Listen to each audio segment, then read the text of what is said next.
Welcome to the Human Capital Innovations Podcast. We're your source for personal, professional, and organizational growth and development, where we share original research, explore industry trends, and interview executives and thought leaders from across the globe. We hope you join us often for practitioner-oriented content around all things related to leadership, HR, talent management, organizational development, and change management. Maximize your personal and organizational potential with Human Capital Innovations Podcast. Do you enjoy the Human Capital Innovations Podcast? Please subscribe, leave a review, comment, share, and consider supporting the podcast on Patreon, even at the producer and sponsorship levels.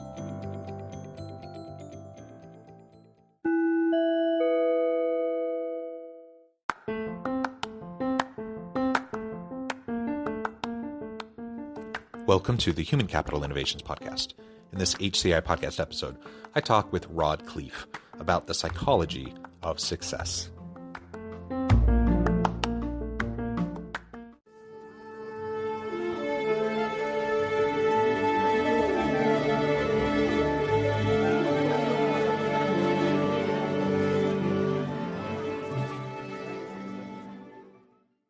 Rod Khleif, welcome to the Human Capital Innovations Podcast. Thanks for having me, John. Let's have some fun today. Yeah, it was great chatting with you in the pre-interview and just getting to know you a little bit. And you have such an interesting background. You've done so many different really cool things. I'll share your bio here in just a moment. But there's so many things we could talk about. We're going to hone in and talk specifically about the psychology of success today, and maybe weave in some other themes into that conversation. So I'm super excited for that dialogue. As we get started, I wanted to share Rod's bio with everybody. Rod Khleif is a multiple business owner and philanthropist who is passionate about business, high performance, real estate, and giving back. As one of the country's top businesses, real estate, and peak performance luminaries, Rod has built over 24 businesses in his 40-year business career, several of which have been worth tens of millions of dollars. He has also owned over 2,000 properties. He soared from humble beginnings as a young, impoverished Dutch immigrant into incredible success. His experience involves both remarkable triumphs and spectacular failures, which he affectionately calls seminars, and he will explain in our conversation today the mindset required to recover from losing $50 million in the crash of 2008 to the success that he enjoys today. So again, Rod, it's a pleasure to be with you. Anything else you would like to add by way of just kind of general background before we launch into your story in the dialogue? No, it's actually painful to listen to it, so I'm glad we're through it. No, if you just give me an opportunity to tell, I'll expand on it. And I think really expanding on a little bit of my background will tie right into the whole conversation around strategies for success. So yeah, we can have some wonderful. Let's start there then. Start with your story. Tell us about how you developed this psychology for success based on your history of both triumphs and failures. Yeah, plenty of failures. But again, they're only a real failure if you don't get back up, you don't get the lesson. We fail our way to success. I got to meet the billionaire owner of Spanx, Sarah Blakely, the women's undergarments that hold it all together. She started with $5,000 and she, I think they just sold it for several billion. And, she told me that I met her at a mastermind, and she told me that her dad used to ask her and her brother once a week, what have you failed at this week? And I thought, what an awesome question, to ask, your kids. And I wish I'd have known that, when my kids were impressionable, which they aren't anymore, but I thought, what an incredible question. So I immigrated to this country when I was 6 years old. I was born in the Netherlands, Holland, wooden shoes, windmills. And we immigrated with my brother, Albert, my mother, Svancha, and ended up in Denver, Colorado. And I'm going to tell you, we really struggled initially. I remember eating expired food because we shopped at an expired food store. We drank powdered milk with our cereal in the morning, which I promise you sounds better than it is. I wore clothes from the Goodwill and the Salvation Army all the way through junior high school till I lied about my age when I was 14 at Burger King, got a job flipping burgers so I could buy my own clothes and then ultimately buy a car. Now, I'm sure you've got listeners, John, that have had it harder than I did, or maybe even have it harder now, but I knew I wanted more. And luckily, my mom had an incredible work ethic. So she babysat kids so that we'd have enough money to eat. And she was a bit of an entrepreneur. She invested in the stock market successfully. She also invested in real estate. And with her, babysitting money, she bought the house across the street from us when I was about 14 for about $30,000. And when I was 17, she told me she'd made $20,000 in her sleep, that's gone up in value that much. And I'm like, what? Screw college, Mom. I'm getting into real estate. And my dad is a professor like you, John. And so that was a big deal. But, I got into real estate, and my first year in real estate, I made about $8,000. This is 1978. My second year, maybe $10,000. But my third year, I made well over $100,000. So what happened between year 2 and year 3 that caused me to 10x my income? Well, what happened was I met a guy that taught me about the importance of mindset and psychology, how really 80 to 90% of your success in anything is just that, your mindset and psychology. Only 10 to 20% is the mechanical information that, I talk about on my podcast. I teach people how to buy apartment buildings, but that's mechanical. The real juice is in the mindset and psychology. And so fast forward to today, I've owned a couple thousand houses that I've owned, rented long-term. I own thousands of apartment units. I've built 27 businesses in my 44-year career. Several have been worth tens of millions of dollars. Most have been spectacular flaming seminars. And so I'm a serial entrepreneur as well. I got that from my mom, but it's been mindset and psychology that has propelled all of this. In 2006, my net worth went up $17 million while I slept. And you might be saying, wow. And I said, wow. And I got a head so big, I could barely fit it through a door. And when that happens, God of the universe will give you a nice little smack. Well, that was 2008. I lost $50 million conservatively in 2008. And so, what I'm known for on my show and just in general is talking about the mindset it took to have 50 million to lose in the first place, but then the mindset, as important, or maybe at least fairly important, the mindset it took to recover from losing everything. And so, we can drill down on that. And so, John, I think the first thing that I would say, and this question I get is, how did you recover? The first thing I would say to that is I was able to reassociate with what I wanted and why I wanted it. Okay. So, goals are critical because you have to have what Napoleon Hill in his book, Think and Grow Rich, calls a burning desire. And you have to have that ability to push through fear or to push through limiting beliefs. I remember, my mom, when I immigrated, when I was 6, I got thrown into school. I didn't speak English. And I found out what bullies were for the first time. And my mom, God bless her heart, proud Dutch woman that she is, thought it'd be a great idea to send me to school in wooden shoes for show and tell, and those leather shorts the Germans wear for Oktoberfest, those lederhosen. So I got my butt kicked again. And then, the bullies would chase me home, and she'd chase them off with a fly swatter. So you can imagine my butt getting kicked the next day in school. And I developed this belief that I wasn't good enough. And a lot of people have these limiting beliefs. I'm not good enough. I'm not smart enough. I'm not old enough, young enough, strong enough, whatever, analytical enough. And, there's a reason that the acronym for belief systems is BS, because 99% of them are just that BS. But you need that burning desire to push through those and to push through fear and really to get uncomfortable. The comfort zone's a warm place and a lot of people are in it, but nothing grows there, right? And so if you come to one of my boot camps, I have one coming up in July. If you have any interest in multifamily, it's going to be in Denver, a 3-day boot camp. And I'll tell your peeps how to get a great deal on it if they're interested. But the first thing we do is a goal setting session on steroids. It's about an hour and a half, because how are you going to get anything if you don't know what the heck it is, right? You got to know what you want. And so that's how I got back, was reassociating with what I wanted, because it's very easy. It's human nature to focus on the negative. And I'm not going to lie, for a few months, I was hiding under a rock, feeling sorry for myself. But, then I luckily, and this is another component of success, is peer group. I was in an incredible peer group back then. I was in Tony Robbins' Platinum Partnership. It's a mastermind. Then there were people there that were thriving through that crash, and making money. And I was around people like, okay, you lost 50 million, get up, pussy, go back to work and go make something happen, And so that's the kind of people you want to be around. People that think what you think is hard is easy. People that will, push you and empower you and validate you. And so, peer group is super critical. And let me just finish up on goals real briefly. So yeah, the first thing we do is this goal setting session, and it's very powerful. And it's not just the stuff, it's everything you want to do, be, or have. And so, John, if you'd like, I can describe the process, because it's a pretty powerful process, and your listeners could take notes. And if you'd like me to drill down on that a little bit. Let's drill down here in just a minute, and just to comment on a few of the things you shared. Sure. You shared a lot of really great ideas there.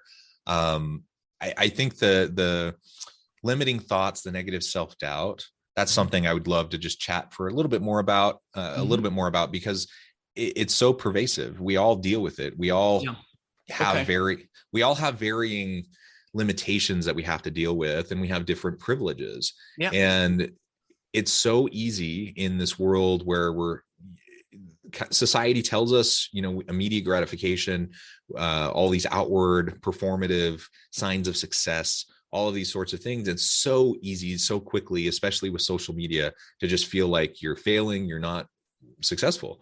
And most good things don't come easy. Most good things take grit and lots of hard work over a long period of time. And so it's so we can get sucked into self-doubt and imposter syndrome and limiting thoughts, whether it's coming from within our own head, or if it's, others around us who should be more supportive, but are, kind of spewing their and projecting their limiting thoughts onto us. And their fear, that all of that can really limit how we carry forward with our lives. And we end up living for other people rather than for ourselves and for our families. Other thoughts. So if you give me an opportunity, let me talk about how you deal with limiting beliefs. Okay. Sure, I teach this at my boot camp. So, and there's so many different versions of this, and you may not even be consciously aware that they're there. So you really have to look in the mirror. If you're listening to this or watching this, you really have to look in the mirror and think about how you've reacted in certain situations and what might be driving that reaction. And, I will tell you, I spent 20 years following Tony Robbins around the planet. And it was about 6 seminars in that I discovered that I was asking myself, how can I show them I'm good enough? And I cried for about 20 minutes. I was like, holy cow, that's it. That's the reason. And so here's what you do. I used to be the person that would be afraid to raise their hand in class, afraid of getting picked on or humiliated or embarrassed. Terrified of it. Okay. And so what you have to do, if you've got one of these limiting belief systems, is you have to drag it out into the daylight and look at it with your adult rational mind. Recognize that it's BS. Like I said, there's a reason the acronym is for belief systems is BS, because, because 99% of them we have some emotional event that we remember consciously, or sometimes it's even subconscious, that affects this and creates this belief system, this negative limiting belief system. And when you look at it with your adult mind and really look at it, you realize that it's BS. And so here's what you do. Here's the key thing. You've got to consciously think about it. Okay. You can't just push it aside. When it pops up, you consciously think about it. You look at it rationally and you recognize, if anybody rejected me, they either didn't know that I've got a huge heart, I'm a gift from God, and I always try to do at least in my mind, I try to do the best I can. If they reject me, it's their own BS. And I had to come to terms with that. I had to recognize that and own that.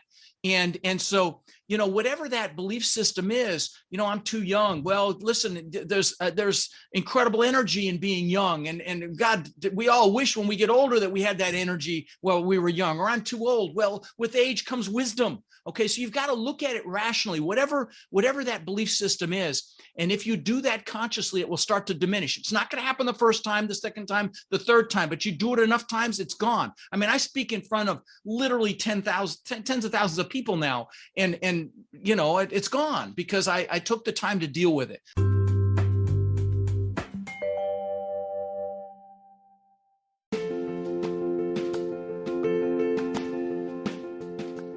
Check out my new book, The Future Leader, Creating and Transforming Next-Gen Organizations. Stemming from 2 decades of professional experience and over 600 in-depth interviews with executives, thought leaders, and scholars from across the globe, The Future Leader will help you explore the ordinary, everyday actions that will help you to prepare to lead in the future of work, to respond to an uncertain future, and to produce extraordinary results for individuals, teams, and organizations.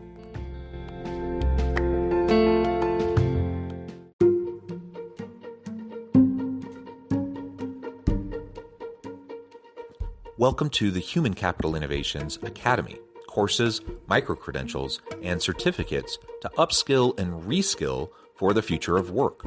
All HCI Academy courses, micro-credentials, and certificates are designed, developed, and delivered by award-winning and internationally renowned scholars, educators, thought leaders, executives, and practitioners. Our courses, micro-credentials, and certificates will help you make your mark on the future of work and make an immediate impact in your organizations. Check out the HCI Academy and our many course offerings and certificates to upskill and reskill for the future of work.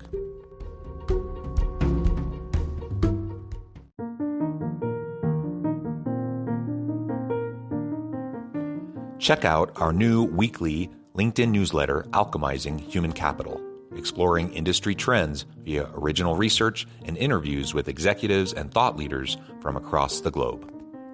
We look forward to having you join us.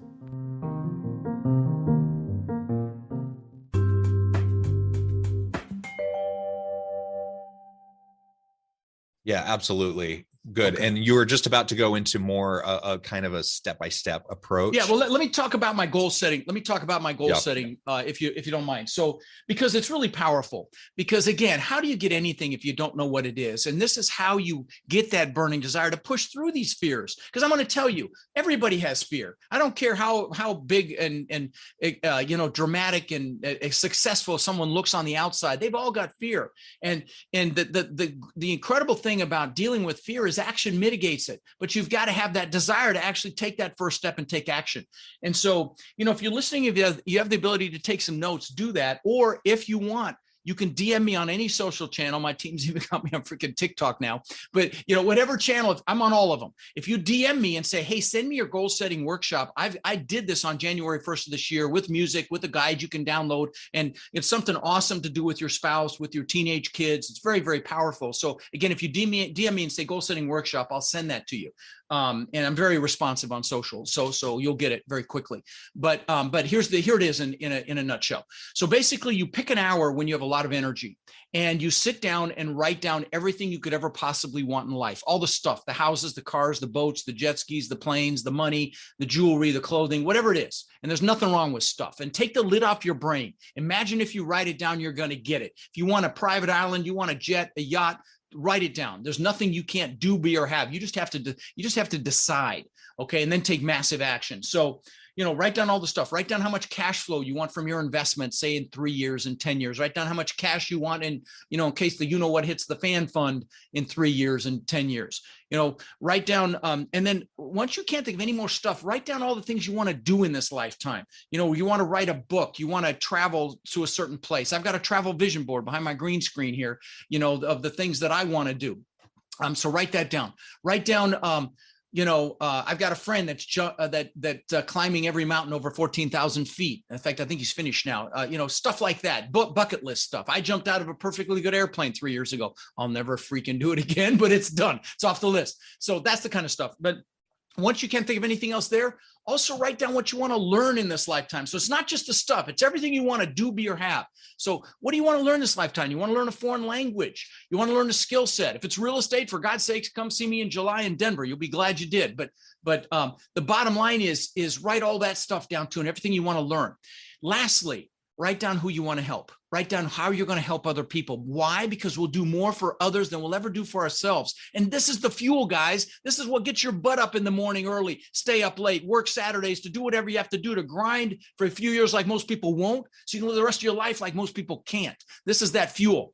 And once you can't think of another thing, it's a couple more steps. I need you to write down how many years it's going to take you to achieve each one of these goals. And there's no perfection here. Okay. You analytical ones, who you are. There's no perfection. Just guess at a number, a 1, a 3, a 5, a 10, or a 20. Okay.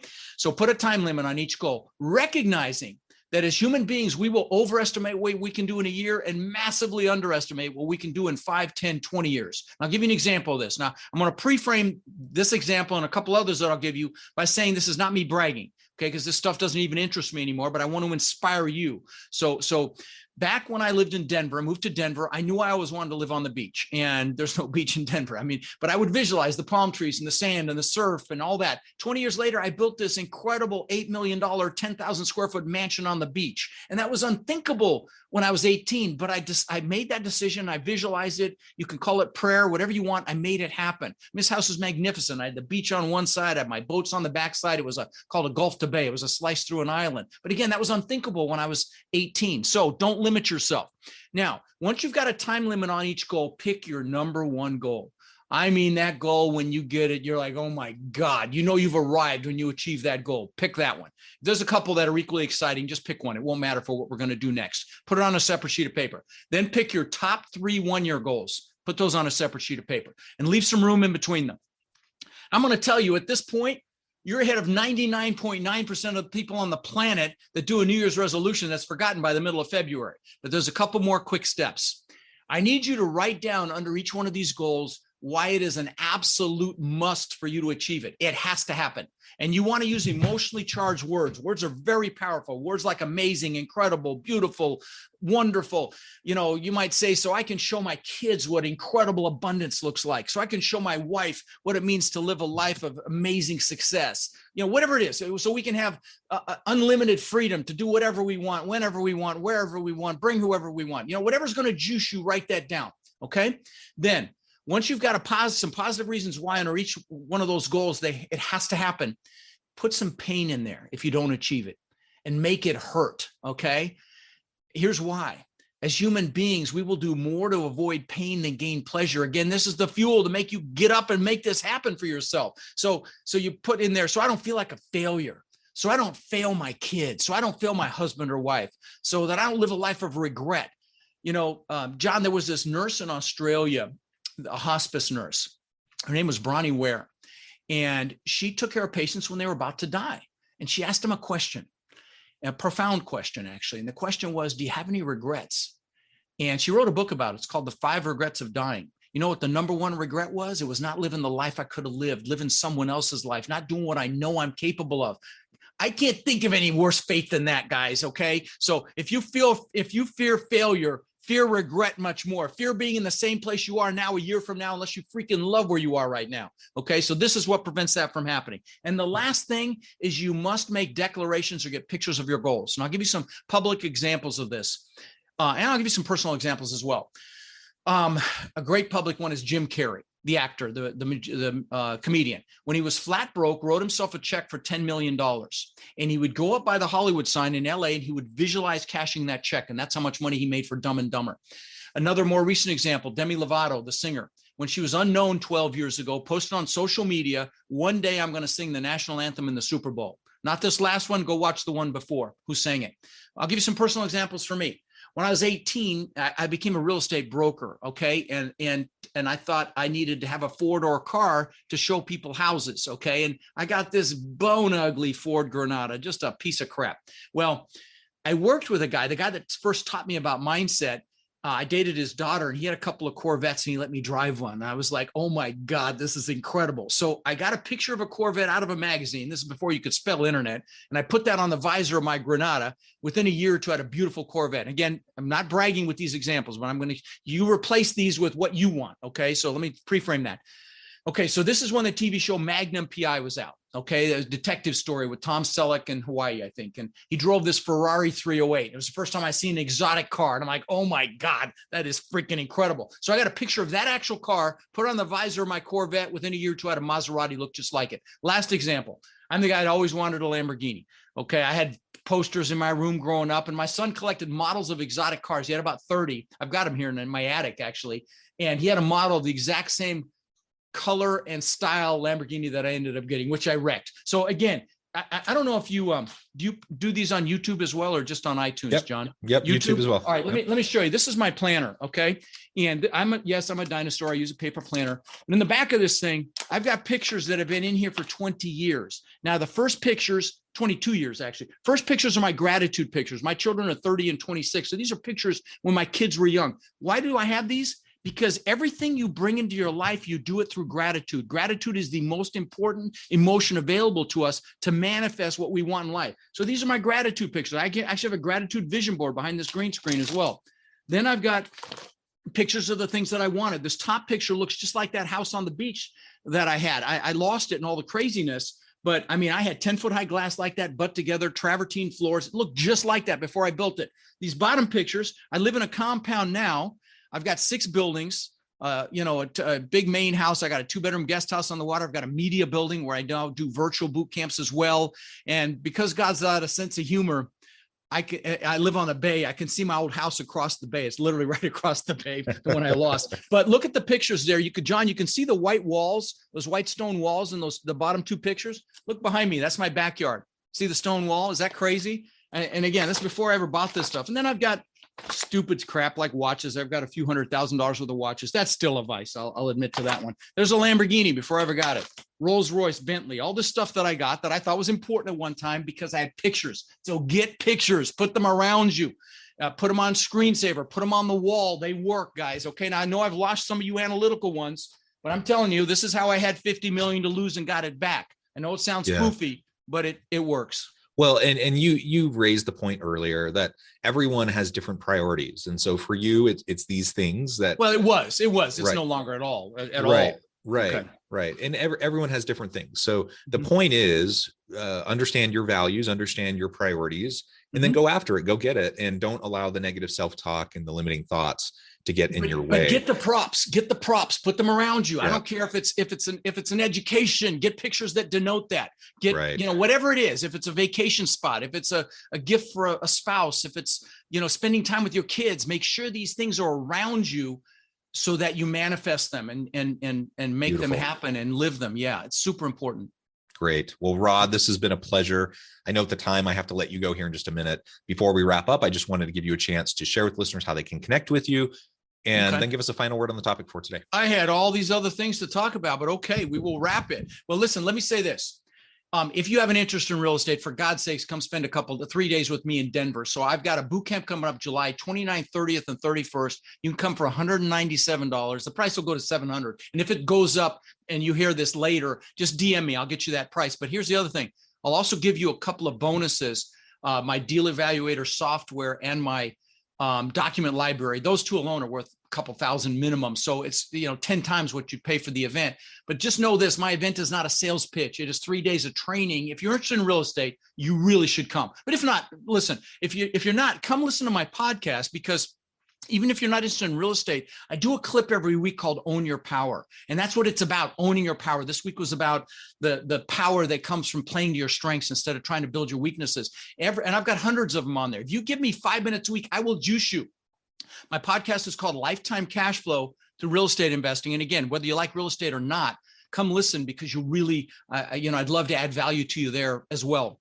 But the boot camp, if you're interested, text my name, Rod, to 72345, and then use the code bonus to get those 2 bonuses. But the website is multifamilybootcamp.com. But if you text my name, Rod, we'll send you that link. If you have an interest in real estate and you can't make the Denver boot camp, go to realestatewithrod.com. I've got books and articles. Everything's free. Books, articles, videos, you name it. Tons of resources there that'll help you start this career of yours if you're interested. But thanks for having me on, John. It was a lot of fun. And like I said, there's some other strategies like the peer group we talked about earlier, and, taking that first step, making a decision, and, pushing through fear and limiting beliefs and not giving up. And Rod, this has been so much fun. Clearly, we could go on and on and on. There's so much more, and I would love to have you back so we can continue the conversation. I'd love it too. I encourage listeners to reach out, get connected, find out more about what Rod can do for you. And as always, I hope everyone can stay healthy and safe, that you can find meaning and purpose at work each and every day. And I hope you all have a great week.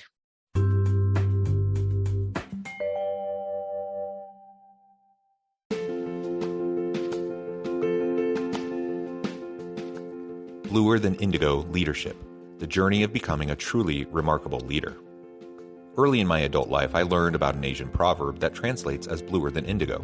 If you think about the color indigo, it is a brilliant, deep, and vibrant blue, what some would call the bluest of blues. To have something that is bluer than indigo is rare and truly remarkable. Contrary to popular myth, there is no one-size-fits-all or cookie-cutter approach to effective leadership. There is no silver bullet, no secret sauce, no go-to model that will solve all of your problems.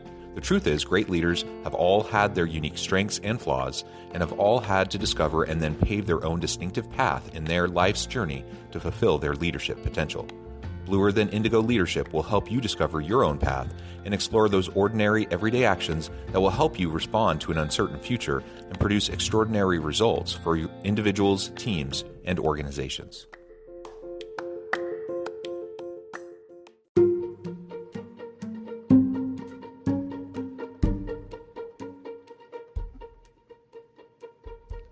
Check out Human Capital Innovations magazine, Human Capital Leadership. Human Capital Leadership is a free, interactive e-magazine with the mission to help individuals, leaders, and organizations find innovative approaches to maximize their human capital potential. We publish issues quarterly in August, November, February, and May. Take a look at the latest issue and let us know what you think.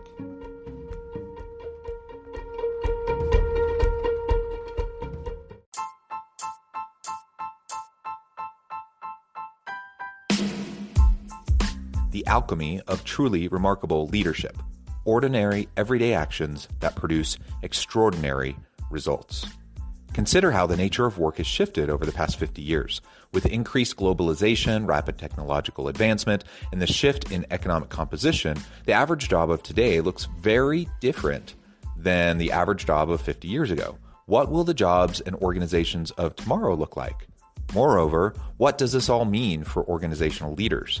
What are the core competencies and capabilities of organizations and their leadership that are prepared for continued disruption and geopolitical and socioeconomic shifts?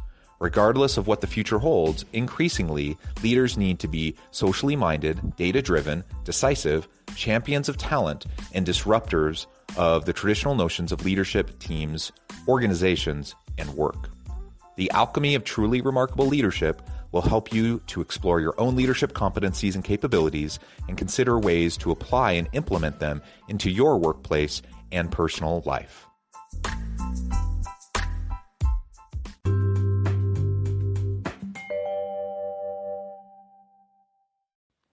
Do you enjoy the Human Capital Innovations podcast? Please subscribe, leave a review, comment, share, and consider supporting the podcast on Patreon, even at the producer and sponsorship levels. Thanks again for joining us for this episode of the Human Capital Innovations podcast. I hope you stay healthy and safe and that you have a great week.